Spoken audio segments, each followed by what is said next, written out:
it'll have a tremendous gravitational force field. Well, has this happened? Let's look at the records.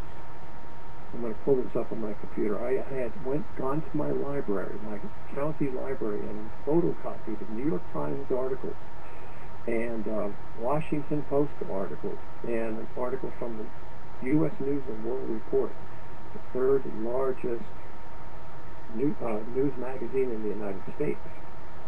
Going by the government, we have evidence in the New York Times that the federal government of the United States actually announced that there's a huge brown dwarf star that is captured in our solar system's gravitational force field. That means it's on the outer fringes, as I was describing before, of the sun's gravitational force field, which means it is inevitable that this massive body, if it got caught in the fringes of the sun's gravitational field, is definitely going to be pulled in, and is definitely now being pulled in and accelerated toward the sun. And this happened many years ago, but it takes a long time because the solar system is incredibly vast. So it takes many years for this object to accelerate toward the sun. Well, this article I'm going to read to you, I actually photocopied it. You can get this is proof. I mean, it's the article itself. It's not a transcript. It's a photocopy of the New York Times article. Sunday, January 30th, 1983, the New York Times, title, Clues Get Warm in the Search for Planet X. Now here you have the New York Times using the term Planet X many, many years ago. So anybody, any person who is unenlightened should realize that this is not a false term, Planet X, that sounds like a cheap science fiction movie. It's indeed the name that astronomers and scientists have given to this celestial body that they have discovered.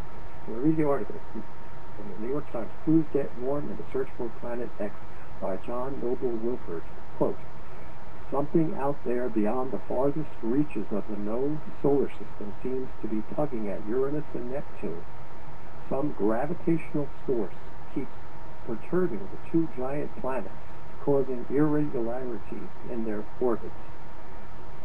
The force suggests a presence far away and unseen, a large object that may be the long-sought Planet X. Evidence assembled in recent years has led several groups of astronomers to renew the search for the 10th planet.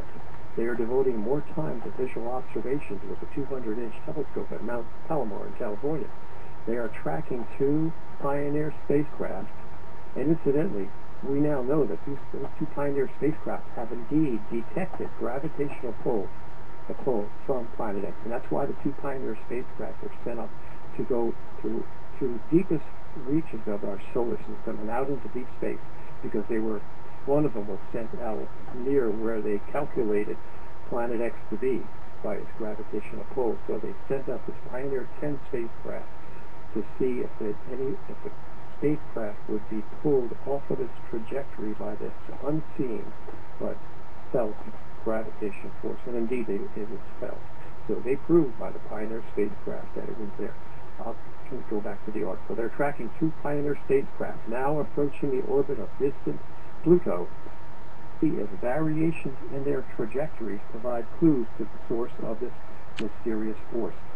And they are hoping that a satellite-borne telescope launched just last week will detect heat signatures from this planet, or whatever it is out there. The Infrared Astronomical Satellite, that's IRAS, was boosted into a 560-mile-high polar orbit Tuesday night from Vandenberg Air Force Base, California.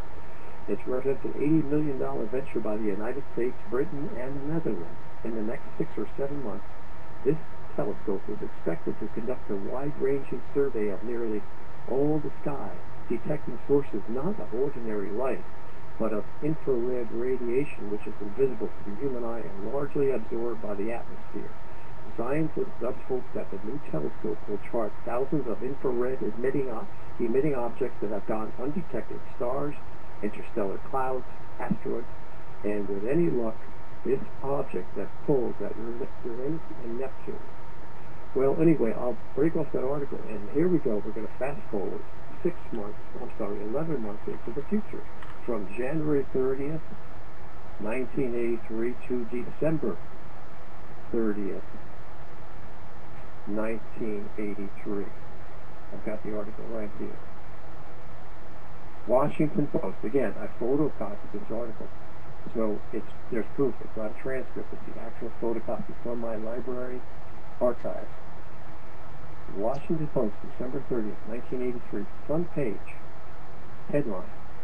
Mystery heavenly body discovered, possibly as large as Jupiter. By Thomas O'Toole, Washington Post staff writer.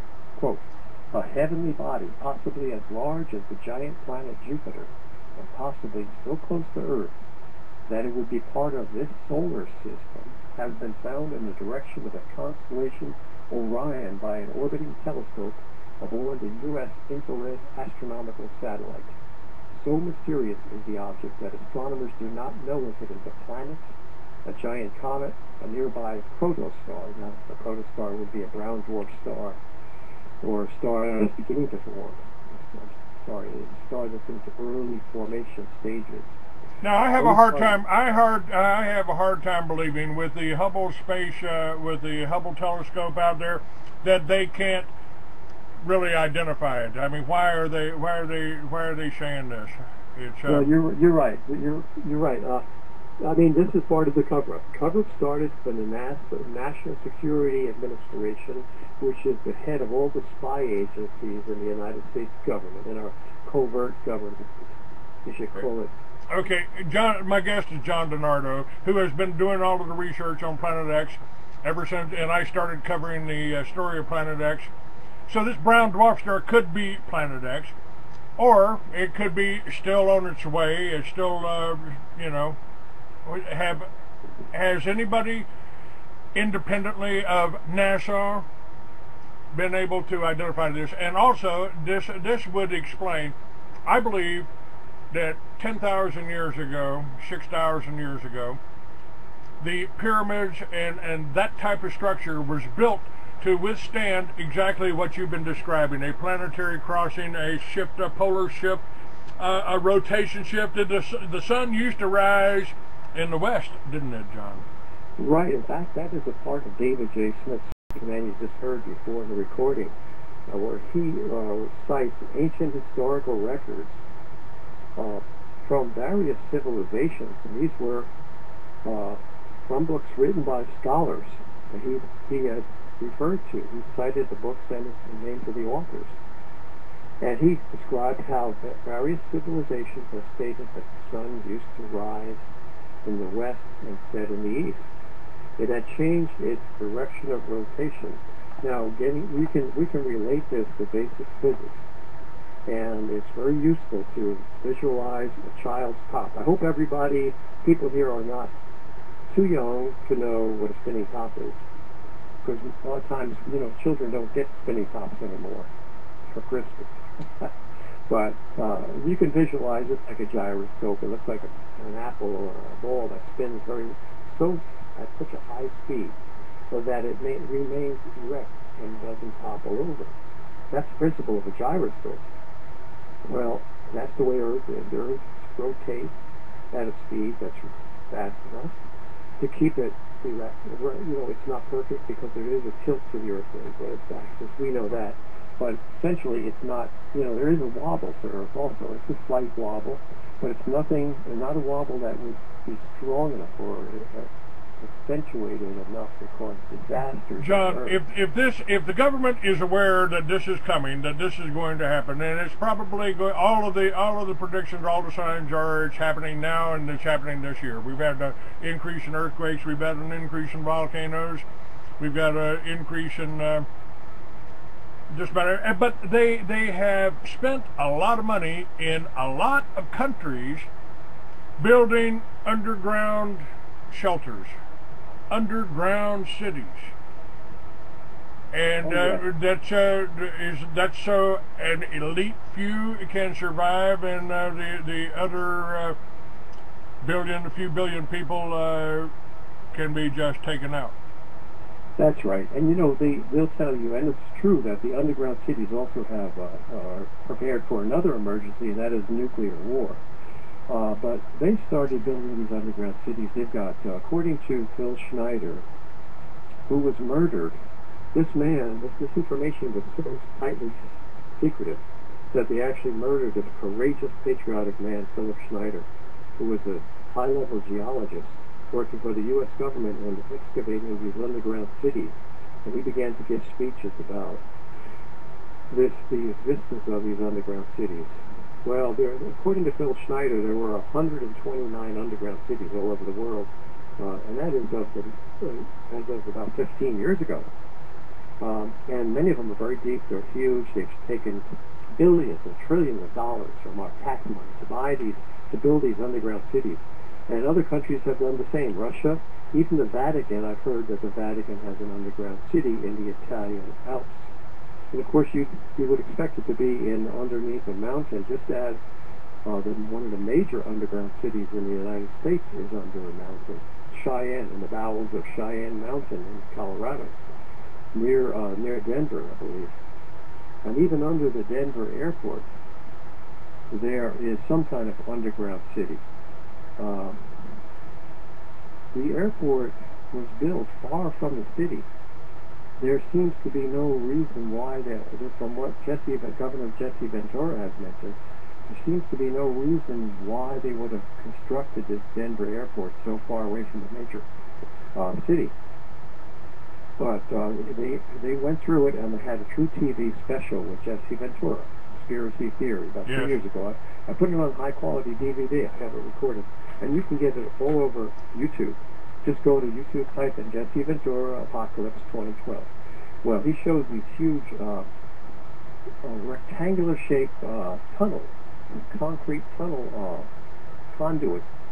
It's sort of like a huge concrete structure, and it's large enough, probably about 20 feet by 20 feet wide and 15 feet high. And they were laying on top of the ground in the airport area. And he was driving through and photographing them, and he said those are definitely going to be used for underground tunnels. Well, Phil Schneider did describe in his book, the book that Marshall Masters had published, Planet X Forecast in 2012, Survival Guide by Marshall Masters. Phil Schneider's testimony is in there that they have underground, I guess it's nuclear-powered underground tunneling machines that can, they dig a tunnel 28 feet wide by 20 feet high, I think it is, and it's so hot that it actually melts the rock underneath, and it causes the rock to be surface of the tunnel to become smooth like glass. And they can progress like 7 miles of digging, 7-mile tunnels per day with these machines.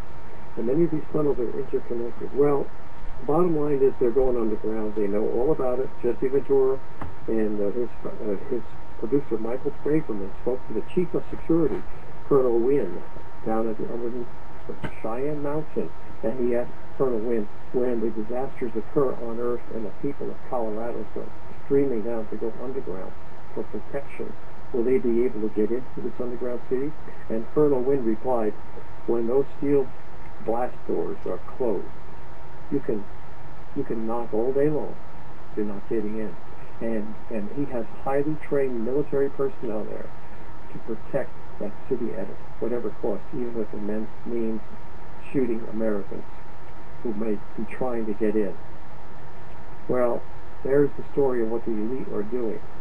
They're getting ready to go underground. They know this is happening, and one of the reasons, I'm sure, why they're racing at such a frantic pace to institute their global dictatorship, just seizing all kinds of power so abruptly and shockingly, is because they know that the disasters are about to accelerate. They have the control of NASA and all the space probes and the space telescopes, and they see these objects coming. They are not about to tell us about it. They figure, well, it'll be a wonderful depopulation method to just allow everybody to be killed, so that they can achieve their stated purpose, which is engraved in stone in the Georgia Guidestone. Their stated purpose, engraved in stone, is to exterminate 12 out of every 13 people on planet Earth, leaving 500 million people remaining on Earth. That would that would be 499 million slaves and 1 million elite. That's right. They need their slaves. And so this would be a way to exterminate the people, just let them be killed by the natural disasters.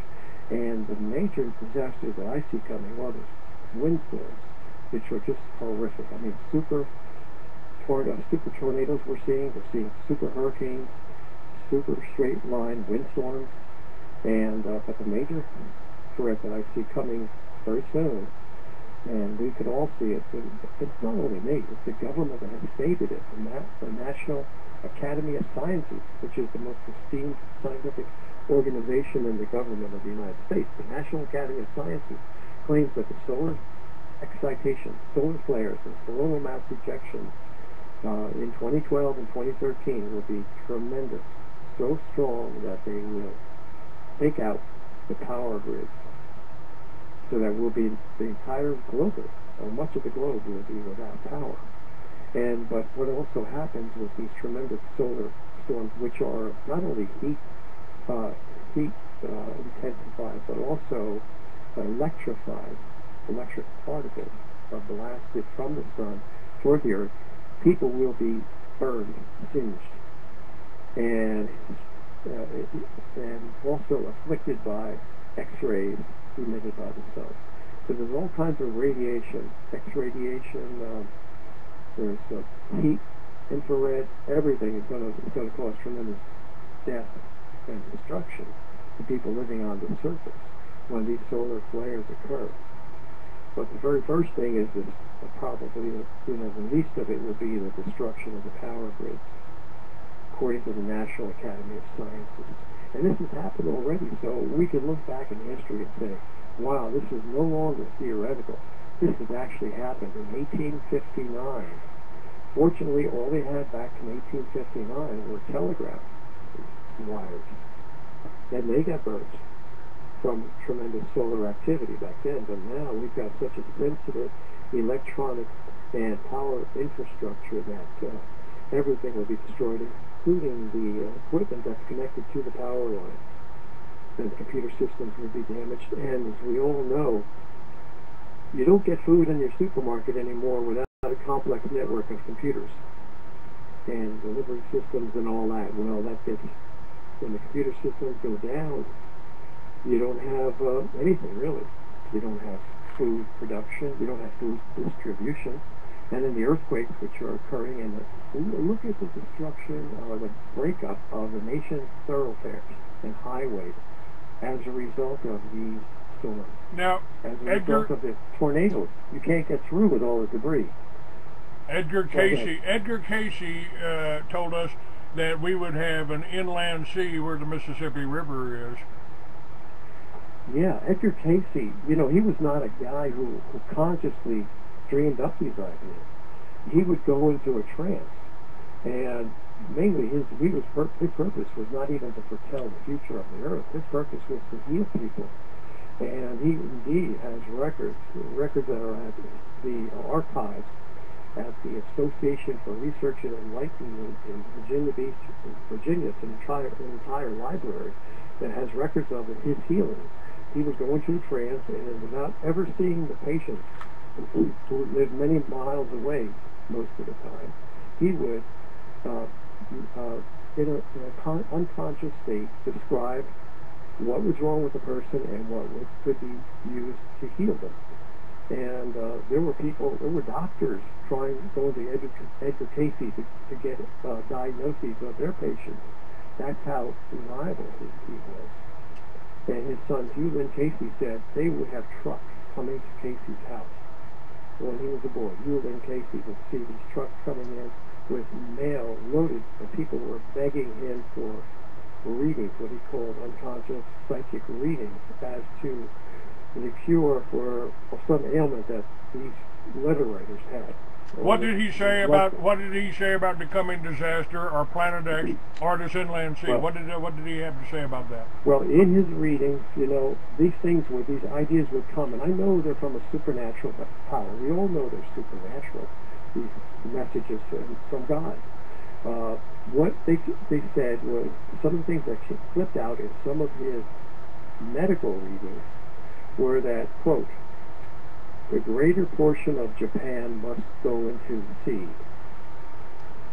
He also said that California, San Francisco, Los Angeles, both of these must be destroyed before New York.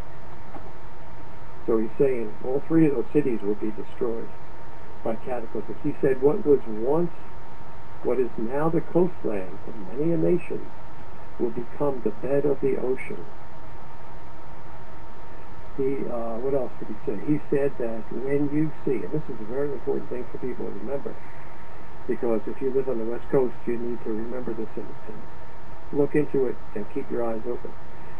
Edgar Casey said, when you see the eruption of either Mount Vesuvius in Italy, or Mount Pelée in the Lesser Antilles, either Mount Vesuvius or Mount Pelée, then about 3 months thereafter, you'll see the major earthquakes on the West Coast, all the way from the West Coast up to Nevada.